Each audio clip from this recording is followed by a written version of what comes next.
Labdien, mani sauc Dāvids Rubens. Es mācos Rudzātu vidusskolas 7. klasē, un es jums šodien parādīšu, kā no ķivi pagatavot bateriju.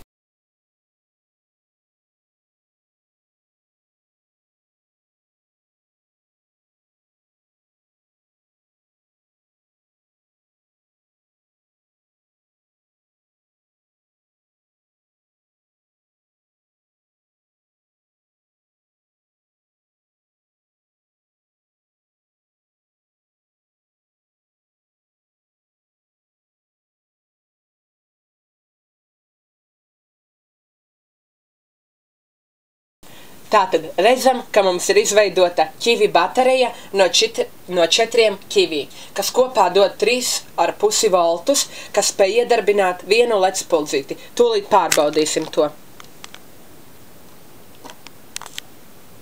Redzam, spuldzīte darbojas ļoti labi. Šodien es jums parādīju, kā no 4 ķivi iedarbināt LED lampiņu.